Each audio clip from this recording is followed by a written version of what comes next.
विशाल एक बात बता, जब भी हम लोग अपने FPV ड्रोन की वीडियोस को एडिट करते हैं कंटेंट क्रिएशन के लिए इंस्टाग्राम या यूट्यूब पे, उसको एडिट करने का फ्लो क्या रहता है, क्या स्टेप्स होते हैं और क्या क्रोनोलॉजी होती है उसकी? तो अगर पूरे पोस्ट प्रोडक्शन का मैं आपको स्टेप बाय स्टेप बताऊं तो फर्स्ट स्टेप तो रहता है कि आप अपनी फाइल्स जो होती है, जो रॉ फाइल्स है, उनको आपको सबसे पहले तो स्टेबलाइज करना होता है। तो उसके लिए एक सॉफ्टवेयर होता है जायरो फ्लो। इसमें बेसिकली आपके पास काफी सारे ऑप्शन होंगे। आप पोस्ट में भी फिर वापस से ओरिजिन लॉक कर सकते हो।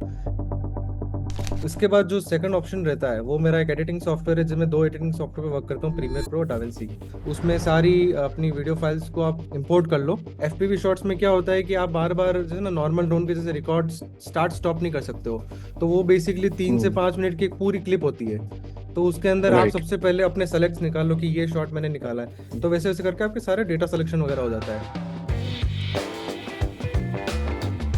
अभी ये मुझे बताइए कि how is it beneficial for you as an editor hmm to visualize yourself what you should be flying and how you should be flying and how should you be structuring your shots while you're flying. हम्म मतलब कि आपकी editing skill से कुछ फर्क पड़ता है या उससे कुछ इनपुट आता है कि आपको किस तरह की फ्लाइंग करनी है, किस तरह के शॉट्स लेने हैं, वो हम्म। कैसे क्या हेल्प मिलती है उसमें?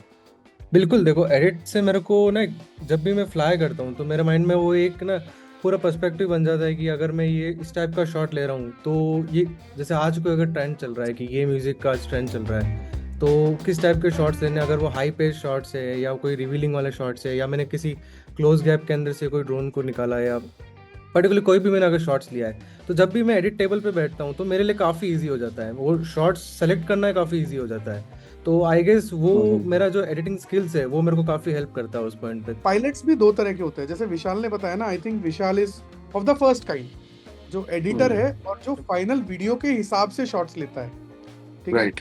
वेयर ये जैसा जो इंसान है ना, जो आलसी भी है, थोड़ा केयरलेस भी है, मेरा मेरा जनरली इंटेंट क्या होता है कि 10-10 बैटरियां चार्ज करके चलो, चार जो चार मिलेगा ड्रोन ले लेंगे। तो पहले की तो शुरू की 4-5 बैटरीज वेस्ट करो टू सी द प्लेस, और करेक्ट। जितने एंगल हो सके उतने एंगल जितने आते हैं, जितना मेरा स्किल है, लूप मारना है, यूटर्न मारना है, गैप निकालने, जो भी जगह, हर एंगल से शॉट ले लो। तो मेरी आदत वो है कि हर चीज रिकॉर्ड कर लो, उसको सेव कर लो, कभी ना कभी तो वो काम आ ही जाएगी। बट आई थिंक जो विशाल बोल रहा है, it make sense for him if he is doing it naturally. जो ये बोल रहा है कि मैं एडिटर हूँ और मेरे को पता है कौन सा शॉट लेना है, तो जो काम आई थिंक मेरे जैसा पायलट 10 बैटरी में भी नहीं कर पाएगा, इवेंचुअली जब विशाल का थोड़ा एक्सपीरियंस और प्रैक्टिस हो जाएगी, वो मेरे एज से एन बेटर एडिटर बैटरीज में कर देगा। एंड आई वो थिंक एज फर्स्ट शॉट में ही करियर वो भी निकाल also। लेगा। तो विशाल एक बात बता, जब भी हम लोग अपने FPV ड्रोन की वीडियोस को एडिट करते हैं कंटेंट क्रिएशन के लिए इंस्टाग्राम या यूट्यूब पे, उसको एडिट करने का फ्लो क्या रहता है, क्या स्टेप्स होते हैं और क्या क्रोनोलॉजी होती है उसकी? तो अगर पूरे पोस्ट प्रोडक्शन का मैं आपको स्टेप बाय स्टेप बताऊं तो फर्स्ट स्टेप तो रहता है कि आप अपनी फाइल्स जो होती है, जो रॉ फाइल्स है, जो ना जस्ट कार्ड से निकली है, उनको आपको सबसे पहले तो स्टेबलाइज करना होता है। तो अगर आपको स्टेबलाइज का प्रोसेस नहीं भी करना है तो उसके बाद आपके पास ड्रोन के अंदर ऑप्शन रहता है कि आप ना DJI का इनबिल्ट स्टेबलाइजर यूज कर सकते हो, जिससे ना होराइजन लॉक हो गया, या उसके साथ अगर आपको पोस्ट में वो हैसल नहीं चाहिए, लेकिन अगर आप उसकी इंफॉर्मेशन को नहीं रखते हो, अगर आप चाहते हो कि पोस्ट में आप उसको स्टेबलाइज करो, तो उसके लिए एक सॉफ्टवेयर होता है जायरो फ्लो। तो जो रॉ फाइल्स होती है उनके अंदर वो जो स्टेबलाइजेशन का और ये डेटा फ्री होता है, सॉफ्टवेयर है, फ्री सॉफ्टवेयर है? ये फ्री सॉफ्टवेयर है। तो ये सॉफ्टवेयर को आप यूज कर सकते हो। इसमें बेसिकली आपके पास काफी सारे ऑप्शन होंगे। आप पोस्ट में भी फिर वापस से ओरिजिन लॉक कर सकते हो, इनकेस अगर मतलब ऑब्वियसली आप अपना जो डिग्री ऑफ स्टेबलाइजेशन कितना स्टेबलाइजेशन भी स्मूथ। उसमें मेंशन कर सकते हैं, कितना आपको स्मूथ कितना चाहिए, स्टेबलाइज डिग्री कितना करना है, चाहिए। कितना ज्यादा। हाँ, वो बट सब आई कर थिंक सकते जितना हैं ज्यादा उसमें। स्टेबलाइज करेंगे उतने ज्यादा आपके बॉर्डर्स कट जाएंगे, राइट? राइट। क्रॉपिंग ज्यादा रहेगा, क्रॉपिंग क्रॉपिंग हो भी ज्यादा जाएगी। बढ़ता होगी। जाएगा। हाँ। तो ठीक अगर है, जायरो आगे। फ्लो में आप स्टेबलाइज कर रहे हो तो आपके पास काफी ना ऑप्शंस रहेंगे। और यही अगर आपने ड्रोन ओके। के अंदर रखा है तो ड्रोन में कितनी बार मैंने ये फील किया पर्सनली कि जो ड्रोन के अंदर जो उसका स्टेबलाइजर होता है, अगर आपने कोई फ्री स्टाइल के कोई स्टडी ट्रिक्स वगैरह व्यू। करी है तो वो काफी वोबल होते हैं। तो उसमें आप कुछ कर भी नहीं सकते हो क्योंकि वो इन्फॉर्मेशन आपके पास है नहीं। तो आपके पास जो शॉर्ट्स है राइट। पर्टिकुलरली आपको उसमें ही वर्क करना है। तो इसके लिए बेस्ट है कि आप स्टेबलाइज पोस्ट में करो, जिसके लिए जायरो फ्लो एक सॉफ्टवेयर होता है। और इसके बाद जो सेकंड ऑप्शन रहता है वो मेरा एक एडिटिंग सॉफ्टवेयर है, जिसमें दो एडिटिंग सॉफ्टवेयर पे वर्क करता हूँ, प्रीमियर प्रो, डाविंसी। तो मोस्टली मैं डाविंसी प्रेफर करता हूँ क्योंकि उसके लिए मेरे को कलर ग्रेडिंग के लिए स्विच नहीं करना पड़ता है। तो उसमें लाइक फुटेजेस को इंपोर्ट करना है, फिर अगर मेरे को पर्टिकुलरली कोई ट्रेंडी म्यूजिक पे वर्क करना है तो मैं वो म्यूजिक निकाल लेता हूँ, या कोई और भी ये म्यूजिक सब है काम डाविंसी रिजॉल्व में हो डाविंसी जाता में है। कर लेता हूँ। हाँ, डाविंसी में सबसे बट पहले ये अपनी सब काम प्रीमियर प्रो में भी हो जाता है, बट दोनों पेड है राइट? प्रीमियर प्रो पेड है, मंथली हम्म। बेसिस पे है, और DaVinci resolve like one time payment पे है। अच्छा, वन टाइम अच्छा। पेमेंट पे कितने डाविंची डाविंची रिजॉल्व रिजॉल्व कितने पैसे लगते हैं डाविंची रिजॉल्व के? 35 लगभग 35,000 35,000 for your life 35,000 time, rupees. Life time. पर उसका एक वो फ्री लाइफ वर्जन टाइम है लाइसेंस, डाविंची रिजॉल्व का। फ्री वर्जन वो भी सब है क्रैक्ड बट वर्जन होंगे, आई थिंक नहीं वो नहीं, सब फ्री क्रैक्ड वर्जन है, वर्जन है। ऑफिशियली भी एक फ्री वर्जन है, फ्री वर्जन लिमिटेड। भी है। वो फ्री वर्जन में क्या है, वो ग्राफिक का प्रॉपर यूज नहीं करते, वो लाइक सीपीयू पे लॉक्ड है, ताकि आप सिर्फ उतना ही पर्टिकुलर काम कर सकते हो जितने में आपको ना नॉन प्रोफेशनल वर्क कर सकते हो। जैसे आप प्रोफेशनल होगे, जैसे आप लाइक रॉ पे शूट कर रहे हो या हेवी फाइल्स पे शूट बेसिकली कर रहे हो, बेसिकली आप जीपीयू यूज नहीं कर पाओगे कंप्यूटर सीपीयू का, यूज वो नहीं कर सिर्फ सकते सीपीयू हो, परफॉर्मेंस सीपीयू कोर्स पे जनरेटेड ही होगा। काम परफॉर्मेंस करेगा। डिग्रेड हो जाएगी। बिल्कुल। बट एक हाँ, बात बताओ, परफॉर्मेंस स्कोर पे ही काम करेगा। डाविंची रिजॉल्व में आप कलर ग्रेडिंग, एडिटिंग प्लस जो काम आप आई थिंक एडोबी के आफ्टर इफेक्ट्स में कर सकते हो, मोशन ग्राफिक वगैरह भी तो डाविंची के अंदर ही कर सकते हो आई थिंक। हाँ, एक ही उसमें सॉफ्टवेयर आफ्टर इफेक्ट्स का लाइक आप बोल सकते हो कि एक अल्टरनेटिव है जिसको फ्यूजन बोलते हैं। और जैसे कि अडोब के अंदर एक ऑडिशन होता है जो कि जिसमें आप साउंड रिलेटेड वर्क कर सकते हो, तो वो इसमें फेयरलाइट होता है।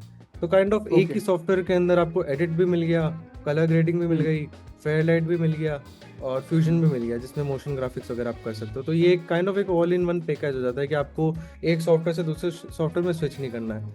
तो परफेक्ट लाइक है। अगर मैंने अपन स्टेबलाइज अपने कर पूरे दिया। हाँ, अगर पूरे अपन स्टेप ने पे वापस आए तो टाइमलाइन कर सेकंड दी। स्टेप पे रहता है कि आप अपने जो भी सॉफ्टवेयर आप पे वर्क करते हो उसमें सारी अपनी वीडियो फाइल्स को आप इंपोर्ट कर लो, और उसके बाद मेरा मेरा पर्सनल स्टेप रहता है कि मैं अपने सेलेक्ट्स निकाल लेता हूँ। जैसे कि एफपीवी शॉट्स में क्या होता है कि आप बार बार जैसे ना नॉर्मल ड्रोन के जैसे रिकॉर्ड स्टार्ट स्टॉप नहीं कर सकते हो, तो वो बेसिकली 3 से 5 मिनट की एक पूरी क्लिप होती है। तो उसके अंदर आप Right. सबसे पहले अपने सेलेक्ट्स निकाल लो कि ये शॉट मैंने निकाला, ये निकाला, ये निकाला है। तो वैसे वैसे करके आपके सारे डेटा सिलेक्शन वगैरह हो जाता है। उसके बाद आप अपना म्यूजिक सेलेक्ट करो। अगर आपको पहले से पता है कि हाँ इस शॉट में पर्टिकुलरली आपको कोई एम्बियंस लाइक कोई फॉली वगैरह लगेगा, कोई नेचर का साउंड वगैरह लगेगा, वो आप लाइक कहीं से भी यूट्यूब से या एपिडेमिक साउंड जो मैं यूज़ करता हूँ उससे आप डाउनलोड कर लो, और उसके बाद सारा डेटा कंपाइल करके अपनी क्रिएटिविटी के अकॉर्डिंग एडिट करो पूरा स्टार्ट टू फिनिश। और उसके बाद प्रोसेस आता है एडिट कंप्लीट होने के बाद थर्ड प्रोसेस जो आता है वो है कलर ग्रेडिंग का।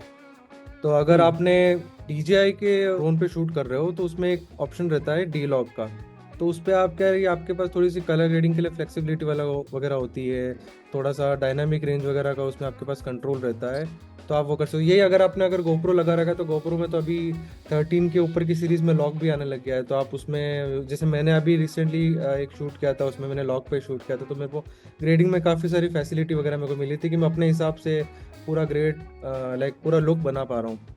तो बस ये एक लास्ट ऑप्शन रहता है, इसके बाद आप उसको रेंडर करो और अपलोड कर सकते हो आप एक्सपोर्ट कर दो जिस भी प्लेटफॉर्म के हिसाब से, जिस भी प्लेटफॉर्म के लिए आप तो अगर बेसिकली YouTube कर रहे हो। बेसिकली पे करोगे आई थिंक इंस्टाग्राम पे हाँ। 100 इंस्टाग्राम पे 1080p के ऊपर आप वैसे भी करने का कोई पॉइंट नहीं है। हाँ हाँ राइट। सो बेसिकली अगर देखा जाए तो स्टेप्स ये हैं, सबसे पहला आपका स्टेबलाइजेशन है, उसके बाद आपका एडिटिंग है, जिसमें आप चूज करते हो कि कौन से शॉट्स डेटा सिलेक्शन स्ट्रक्चर में या फिर किस फ्लो में आपको करना है। फिर फिर आप साउंड डिजाइन करते हो कि कौन सा हाँ। म्यूजिक यूज करना है और हाँ। कौन से साउंड इफेक्ट्स यूज करने। फाइनली उसको आप कलर ग्रेड करते हो, that is how you do. But ये दोनों स्टेप्स ऊपर नीचे भी हो सकते हैं, कलर ऊपर ग्रेडिंग नीचे तो भी। बहुत पहले भी कर Correct. सकते हो। कलर ग्रेडिंग अब बाद में इसलिए करते हैं कि कलर ग्रेडिंग करने के बाद ना मशीन काफ़ी थोड़ी सी हैवी हो जाती है। अगर आप प्रॉक्सीज वगैरह वर्क कर रहे हो, इनकेस अगर आप प्रॉक्सीज वगैरह पे वर्क कर रहे हो तो आपके पास वो ऑप्शन रहता है कि आप प्रॉक्सीज ऑन कर लो तो आपकी मशीन हैवी नहीं होगी। बट इनकेस अगर आप ऑलरेडी रॉ पे वर्क कर रहे हो उसके ऊपर आपने कलर Proxy ग्रेडिंग के इफेक्ट्स basically भी कर लिए। proxy Proxy basically is is like- the editor create a copy of the video, right? या द लोअर सस्ता, रेजोल्यूशन फाइल्स ऑफ हल्का द copy. रॉ फाइल्स, या Files. हाँ उन्हीं का एक रेप्लिका फाइल्स वगैरह बन जाती है जो सॉफ्टवेयर रिकॉग्नाइज और कर फिर लेता है और जाके एडिट Instagram पे के upload टाइम पे स्विच कर लेता है। तो और उससे फाइनली अब अच्छा। जाके Instagram पे अपलोड कर दो और बिल्कुल। ढेरों लाखों हजारों व्यूज पाओ।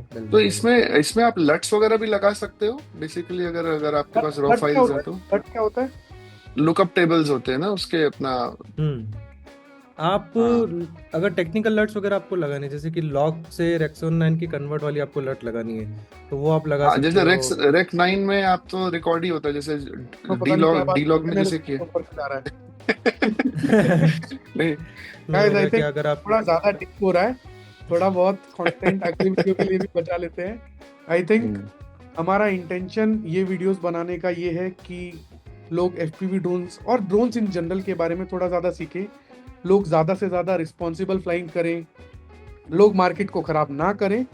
आई होप लोगों को ये वीडियो अच्छा लगा, और अगर आप एफपीवी ड्रोन्स के बारे में और जानना चाहते हैं तो इस चैनल को सब्सक्राइब कीजिए। मेरा नाम वैभव है और ये है हमारी FPV drone series. See you. Bye bye. Thank you so much, thank you so much Saurabh भाई, thank you so much Vishal भाई। नेक्स्ट वीडियो में मिलेंगे।